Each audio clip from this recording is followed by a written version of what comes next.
All right, the next match coming up for WWE Extreme Rules 2015 is it's sort of a sad one because we don't even really know if this match is going to happen. Of course, this match is going to be the Intercontinental Championship match. Daniel Bryan going up against Bad News Barrett. Daniel Bryan is sort of injured as of right now. No word on if this match is going to be happening. Monday Night Raw, when this match was put up on the screen, is a match that was booked to happen in Extreme Rules. They said everything in the world about Daniel Bryan being injured without talking about him being injured. Just saying that this match was card subject to change, pretty much. It might happen. It might not happen. So we're going to tell you about it. And if not, then we'll try and figure out something to put on. Daniel Bryan, he's had his long string of injuries, and to see Daniel Bryan get injured again is sort of really sad. He had the neck injury last year. We would really hope that it doesn't have to do with a neck injury, something that's going to, affect the rest of his life, not only the rest of his wrestling career. You think about Edge. I mean, Edge had to retire from wrestling because basically doctors told Edge that his neck was way too bad, and if he took one bad bump inside of the wrestling ring, basically he could be living his life as a guy in a wheelchair for the rest of his life because he just would go paralyzed. It's just how bad his neck was. Daniel Bryan was able to get his neck fixed without going through surgery. I believe that he met a man, I can't remember if it was in Denver or Salt Lake City, but one of those sort of western towns out in the middle of nowhere, and he was able to get himself fixed without going through the power of surgery. And he got himself back and able to wrestle. I remember making videos last year talking about, will Daniel Bryan ever wrestle again? Is the rest of his life with him and Brie worth risking it to get back into the ring and try to wrestle again? I know that there's a lot of money to be made in wrestling, but it's not what really makes the whole world go round. You can definitely see from watching shows like the Wrestling Road Diaries with Colt Cabana and Daniel Bryan before they were stars, and seeing what Daniel Bryan's life was like on the indies, that there's more to life for him than just wrestling. Wrestling is a big part of his life. He's really good at what he does. He's one of the best wrestlers in the world.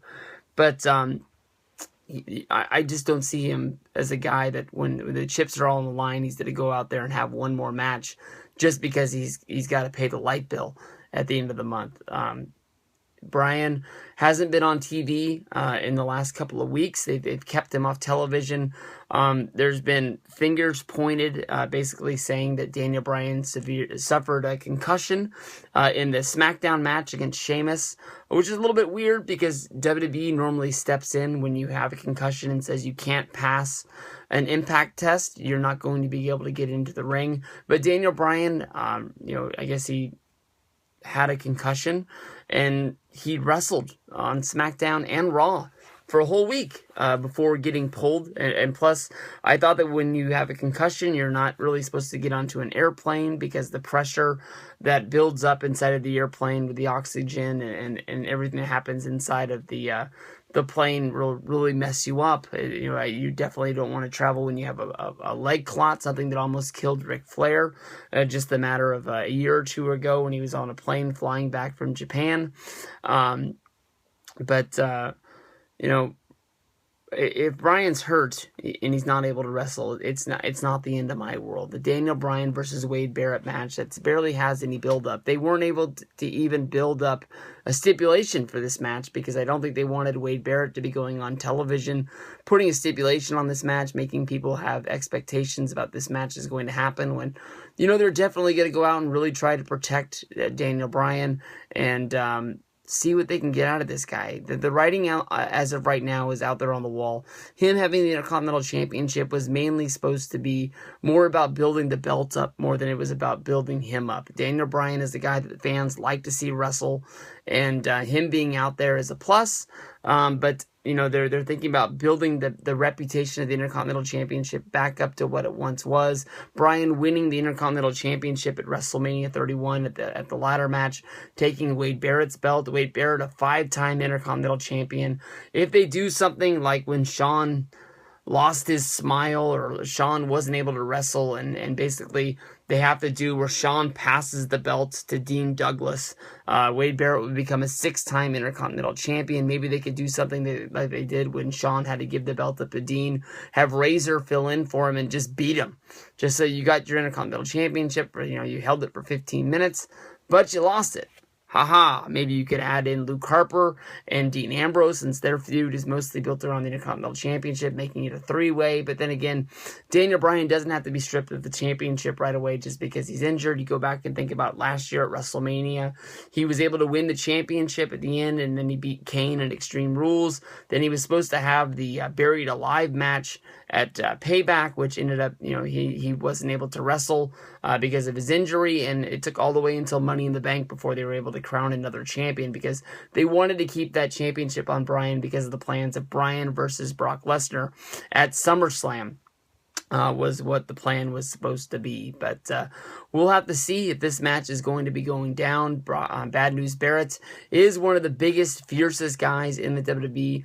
He's going to be able to win this match basically by using the big forearms, the big boots. Of course, you got to watch out for that bull hammer. Anytime if this match goes down, he could become the 6-time Intercontinental Champion.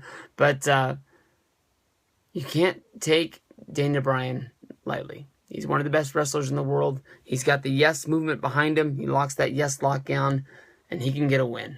If this match goes down, wouldn't be surprised if they take the belt off of Bryan and put it on Barrett, just so that maybe they can sit Bryan down for a little bit, just to try and see really what is wrong with him and get inside of his head and try and really figure it out before they really risk the rest of his life. And that way the Intercontinental Championship really could just move on. But if Bryan's good, Bryan's healthy and really thinks he could do it, I want him to hold that title because I like seeing Bryan wrestle these matches on SmackDown. Do I watch SmackDown? No. But do I go out of my way to watch these Bryan matches when he has these sort of, open challenge matches, bringing somebody at the back? Yes, because it's one of the most important things of Monday Night Raw to me when John Cena is doing it with the United States Championship. It's a good move by WWE, trying to make these belts mean something.